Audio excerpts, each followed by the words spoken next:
차세대 경영 이론가들이 전략을 어떻게 발전했는지 살펴보기 전에 먼저 그 기간 동안의 경영이라는 과제와 직면한 권력과 관련된 몇몇 쟁점들을 먼저 탐구해 볼 필요가 있습니다.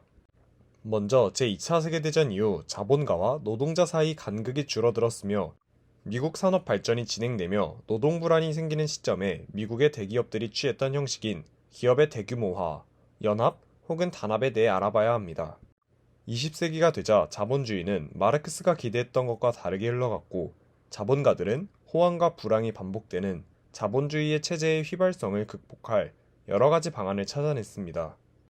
그 가운데 가장 중요한 것은 규모를 키우는 것이며 이런 기업들은 경제 조건이 급박하게 바뀌더라도 살아남을 수 있었습니다.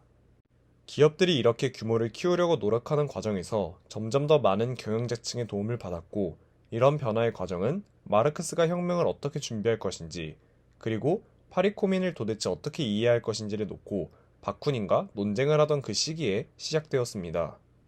그 시기 중 처음으로 주목해봐야 할 이야기는 존 록펠러와 스탠더드 오일의 이야기입니다.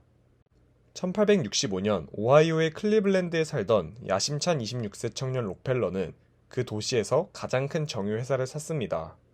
그는 남북전쟁이 끝나면서 경제가 빠르게 팽창하는 환경을 최대한 이용하기 위해 생산 설비를 늘렸고 그에 따라 수입도 그만큼 더 늘어났습니다. 그런데 불행하게도 다른 사람들도 똑같은 생각을 가지고 있었고 곧 전체 정유 설비 능력은 등유와 그 밖의 석유 제품들에 대한 시장 수요를 초과했습니다. 이런 시장 상황에서 살아남으려면 가장 효율적인 업체가 되는 길밖에 없다는 판단을 내린 록펠러는 품질을 개선하고 원가를 낮추는 한편 업계의 다른 업체들을 합병함으로써 공급 및 배분이라는 양측면을 모두 지배했습니다. 아울러 그는 현금을 충분히 많이 확보해서 시장이 갑작스럽게 요동칠 때 자금 부족으로 낭패를 당하지 않도록 했습니다. 그런 다음에는 하루에 일정 규모 이상의 화물을 적재하기로 약속하는 대가로 화물 운임을 할인받음으로써 철도 회사들과 우호적인 관계를 형성하면서 다른 정유사들에 대해 경쟁 우위를 확보했습니다.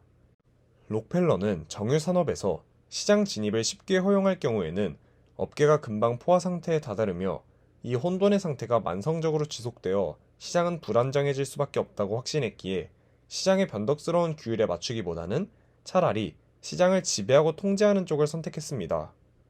석유 산업의 상태를 전제로 할 때 록펠러가 설정한 가정이 옳았을 수 있지만 그럼에도 록펠러의 발상은 자유시장 이데올로기에 대한 도전이었습니다. 그는 자기와 손을 잡을 미래의 동업자에게 합리적인 조건을 제시했으며 때로는 한때 경쟁자였던 사람들을 절망의 구렁텅이에서 건져주기도 했습니다. 하지만 자기가 내민 손을 거부한 업체들에게는 공격적인 가격 정책 등 무자비한 보복을 진행했습니다.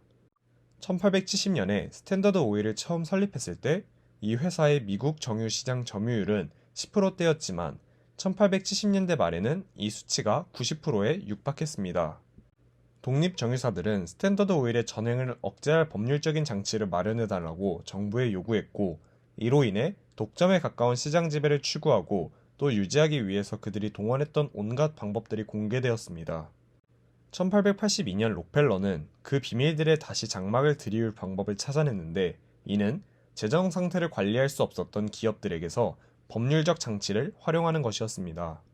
록펠러가 주식을 보유하고 있던 회사들은 비밀 협약을 통해서 하나로 뭉쳤고 주주들은 자기 주식을 9명의 수탁인에게 맡겼으며 이 경우 법률적으로 엄격하게 말하면 스탠더드 오일은 다른 회사를 소유한 게 아니었습니다.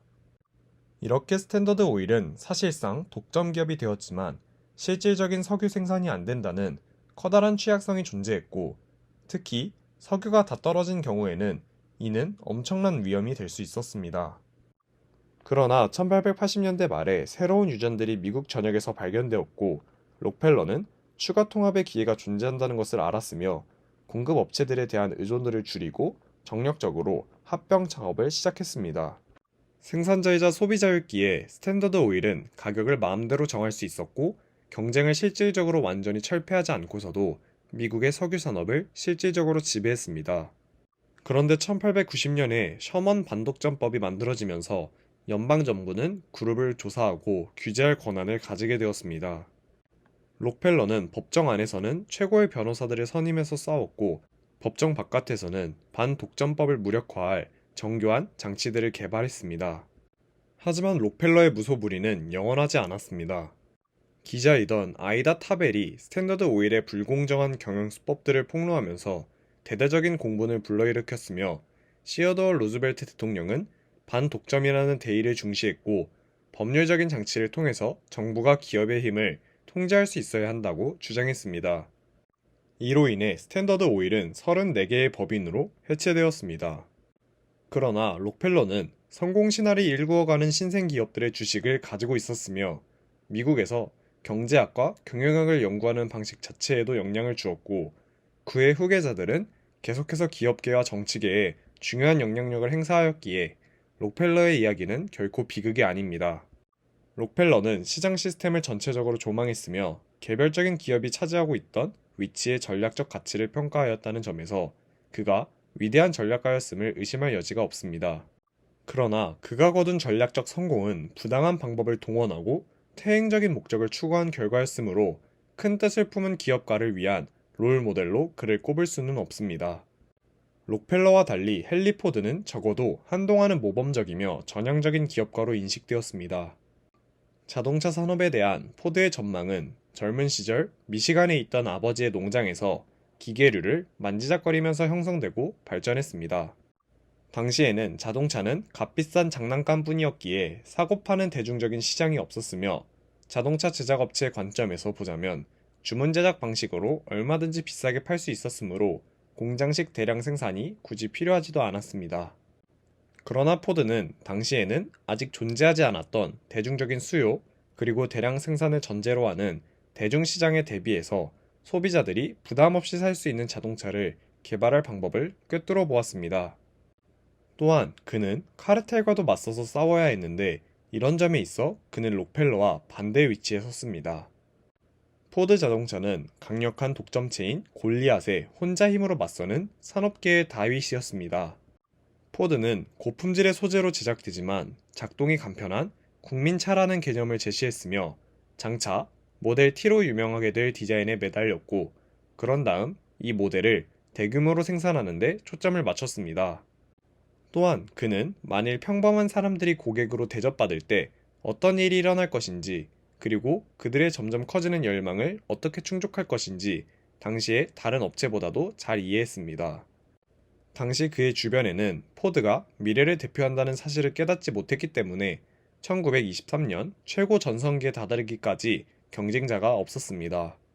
그런데 바로 그 무렵부터 제너럴 모터스와 크라이슬러라는 두 경쟁 업체가 치고 올라왔습니다.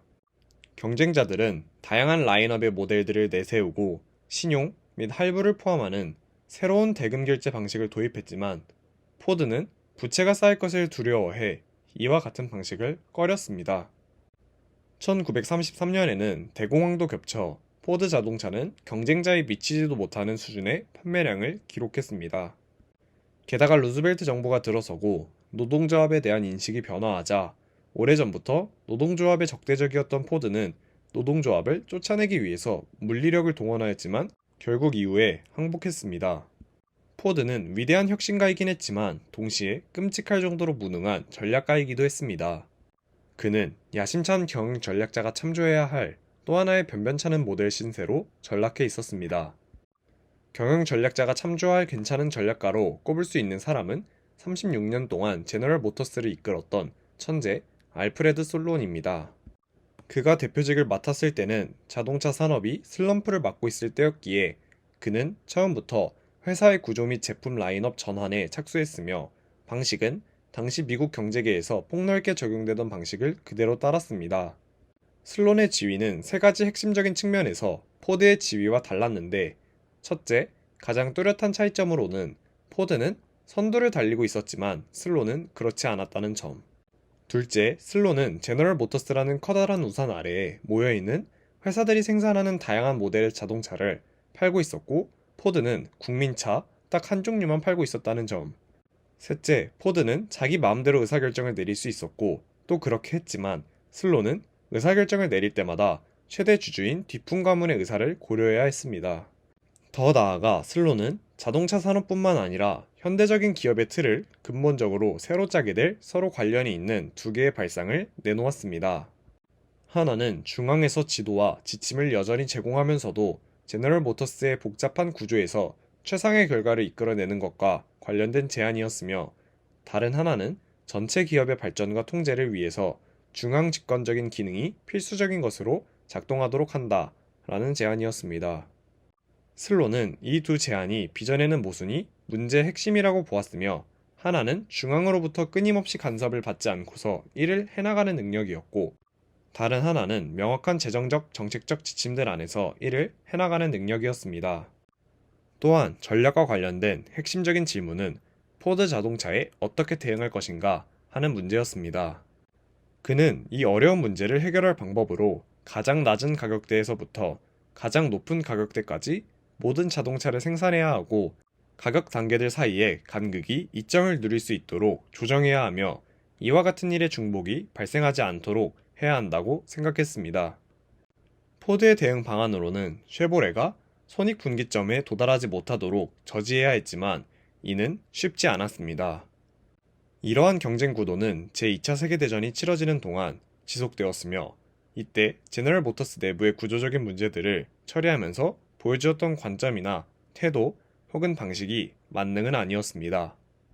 그러나 슬론과 그의 회사 제너럴 모터스가 다음 세계의 경영 이론가들에게 남겨준 중요한 것들은 그가 실패한 영역이 아니라 성공을 거둔 영역에 있었습니다. 이상으로 3조 제29장 경영이 하는 일 발표 마치도록 하겠습니다. 감사합니다.